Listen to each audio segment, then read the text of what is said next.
Hey guys, it's Luna Kinsley and I am back with a collaborator. I don't know if you've ever seen his YouTube channel, but it's called Den's Recovery, and his name is obviously Den, and he is here with me. I have him on my cool Bluetooth. I like to do that occasionally, and he and I are here to talk about sobriety and addictions, and I think you're going to be really grateful to hear a lot of the things that we have in store for you. So if you like this video, go ahead and hit the like button below or subscribe so that you can stay tuned for my upcoming posts.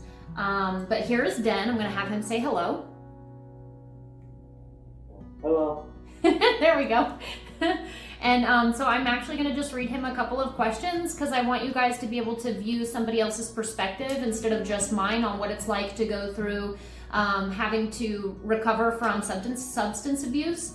And that way, maybe if you are going through it, then you'll be able to kind of, realize that you're not alone and that it is okay, and that you can also help to turn yourself around and just make different choices. And sometimes that's not always easy, but it is definitely worth it. And you can always reach out to people or organizations anytime that you are wanting to do that. So let's get started with the first question for Den.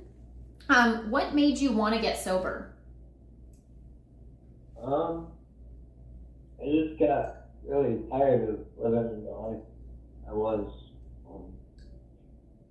And also my stepsister was pregnant at the time, and I wanted to get sober for my niece and for her. So that was a big inspiration for why I wanted to get sober. So family was a huge play. Well, that makes sense because that's people that we love sometimes the most. It's like if you know that you're harming yourself or you're just not in a very good place, sometimes it's easier to make decisions when you know that it's for other people and not necessarily just for yourself. So that makes total sense. Okay. At what age did your addiction start?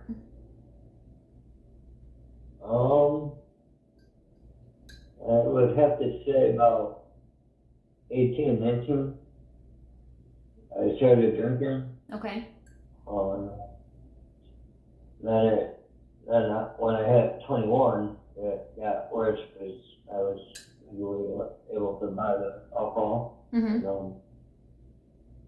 It just spiraled out of control after that. How long do you think it lasted for? Oh, 5, 6 years. Yeah. Did you kind of realize when you were in it that that's something that you were doing at the time, or was it kind of like a slow fade? You just didn't even recognize it in the beginning? I recognized it, but I didn't think it was a problem. I thought I had a pretty good handle on it. Yeah. So kind of like the first step of denial, that kind of thing? Right, yep. Yeah, I think I went through that too. Nobody ever wants to be told you drink too much. We're like, no, I don't. So yeah, I used to say denial is the first step to everything. It's like you confront somebody and they're like, nope, wasn't me. Let's see. Do you mind me asking what your drug of choice was? It was alcohol and a little bit of marijuana. Okay. I never really cared for it. So mostly alcohol. Yeah, mine was the alcohol, so I can relate to you on that one. What did you struggle with the most during the times that you tried staying sober in the past?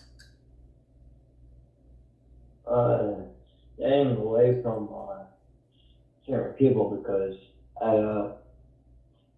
had friends in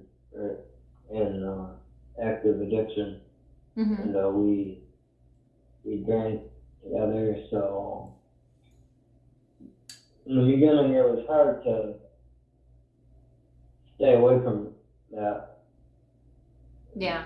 And well, and I think it's hard because those are people that you care about, and once you're hanging out with those people, so a lot of sober people don't hang out with people who are intoxicated. And so you don't even realize that you need to change if you're not hanging around people that are letting you know those things. So I feel like that can hold you back to a sense of just not even really knowing that you're doing it because you're hanging around everybody else who's really doing it, And it might not be harmful, but I think over time it starts to harm your mental state, and the decisions that you make sometimes.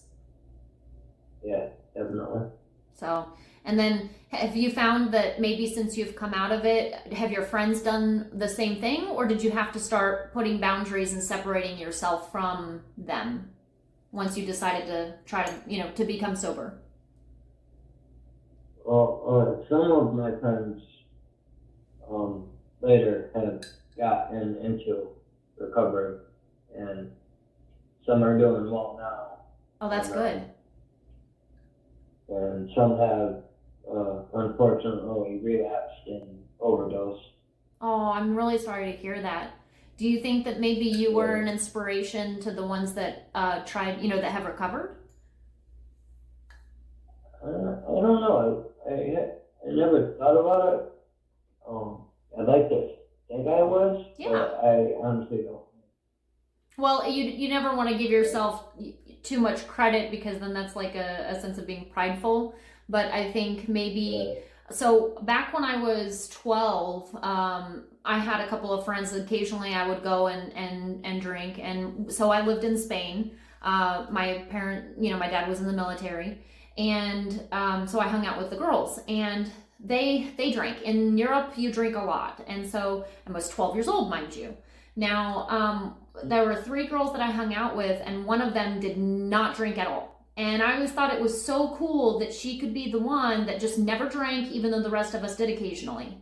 And I admired it, but I never had the strength to actually do it. So in my mind, it's probably something that you may not even really realize that you were a part of, but maybe in some sense, people watched you become sober, and then they're like, you know what, if he can do it, maybe I can too, or maybe you're living your life differently with different values and it looks more appealing because you're doing the right thing and you're excelling forward and trying to change and just be a better person, and maybe that was inspiring, even if it's just in the slightest, I think that could be a factor.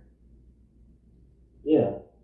So for all the people that are watching this channel, just keep in mind that if you do decide to take that step forward and you want to become sober and it's hard, but maybe by you making that decision, others eventually are going to see how you did it and they're going to want to do it too. So you could be an influence in other people's lives. Let's see. I have another question for you. How have you been able to stay sober? I've been hanging out with other sober people and going to meetings. Yeah, kind of like iron sharpens iron. So when you are what you hang around. I don't know if you've ever heard that phrase, but I think it's true. Yeah, that is true. Yeah. So yeah. That's what's been keeping me sober over the years. Yeah. Well, I like that. That's very good. I saw there was a video that you did, and I cannot remember the gentleman's name that you were interviewing, but I really enjoyed that one. And so it's like, it was almost like you were staying sober, and then he was staying sober, and it was like this camaraderie that both of you had. And then to reach out to people and just kind of share with them your guys' experiences, I really enjoyed watching that. It was that's what made me, ask you want to do this with me, because I just thought, when people start coming together and they want to make a change in the world, I think that's very powerful. I think it's very, very neat, and I wish people did it more often, Yeah, I enjoyed making that video. Yeah. So, what would you tell others that struggle with coming out of addiction? That I won't lie, it's going to be hard and difficult, but you just do what other people in recovery suggest that you do, yeah. And you want that. I But if anyone's like me, they're gonna be like, I'm not doing any of that, don't tell me that, but yeah. eventually as time goes on, you end up doing it, and Yeah. it makes it a whole lot easier. Yeah. You're gonna have your down days and your not motivated days, and then but sometimes you just, I think what you mentioned earlier, by hanging around people who don't do it, it's like those are your go-to people, so it kind of pulls you in that right direction of trying to just stay sober, even in the moment, just day by day. It's just, I think it's really important because when we're down and in despair, pretty much, we need a shoulder to lean on. And I think that, by you doing that, that probably helps you to stay sober, but then it also helps the other people who are helping people too. And if they were once addicts and then they becoming sober, it's like you just keep, it's a cycle, it just keeps feeding each other, everybody's helping everybody, and I love that. Yeah. So what tricks have you learned to help your mental state when it comes to talking yourself into staying sober?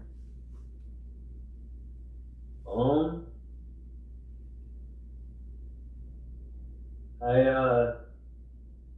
hang out with other sober people and help them with whatever they need help with. Okay. And I go to meetings, and I pick up the phone and either call or text people if I'm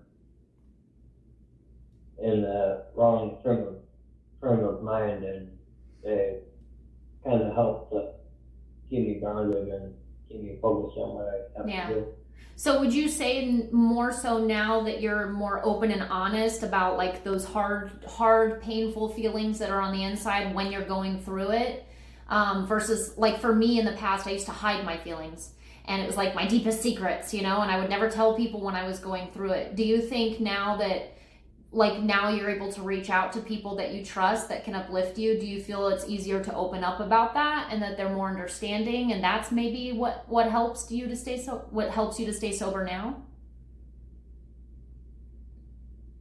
Yeah, definitely. Yes. Cool.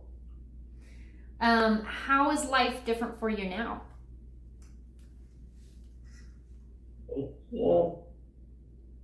It's pretty good now. I'm not going out at night anymore. I'll be in meetings, which that's different. Yeah. Do you miss it, or are you like, yes, I'm doing this? Is it a good feeling? Sometimes I say I miss it, but for the most part, I'm glad that's done and over with. Yeah. And I like where I'm at now. That's really good. That's how you know that you're on the right track and you're making it work and you're becoming a better person, is when sometimes it's like hard to like look at what you used to have and be like, oh, I can't do that. But you know what? I'm glad that I'm not doing that. And I would rather be where I'm at. And I think that that's just really powerful for you to see it from that perspective. So, because again, it's not easy sometimes. Sometimes, sometimes I'll see my kids are grown up, and because I was in prison for 10 years, a little over 10 years, I didn't get to raise my children, so for me, I'll look at other families and I'll have that longing and that wanting of like, oh, well, I wish I could have, do that again, or I wouldn't have made my mistakes that led me there, and I could have, been a parent, and it just, and so, but then I realized, you know what? Nope, because that wasn't my purpose. My purpose is now to send this message, to talk to people again, about not drinking and driving, and just trying to help people and find my purpose in life. And I think for me, that makes me feel very motivated, like I'm on the right path, even though I had such a huge sense of loss because of my decisions that put me there. So like it's hard, but it makes me feel like it's worth it. Not, I guess the fact that I had to miss out on all that, it made me who I am today to be able to send this message to the viewers, So, what does your journey in life look like these days? So, it looks good. I'm not going to many meetings as I need to, but I'm still doing what I have to do. Yeah. Well, and I'm not a big believer that you have to attend a ton of meetings and that keeps you sober. I just believe that when you do the work, that's what keeps you sober. So I don't think it's necessarily the quantity, it's the quality. So. Right, yeah, I agree. And because you're sober and you're still working for it, I think that you're really on the right track. Oh, Let's see. My last question for you is, what have you been able to accomplish since you've been sober? well, first of all, I was able to get a job Yeah? at a local grocery store back in 2017, Okay. and then wasn't happy there, so I wanted to do other things, and so I got information about school for automotive, Ooh. and so I got that all set up, but then COVID happened, so Oh, I had to yeah.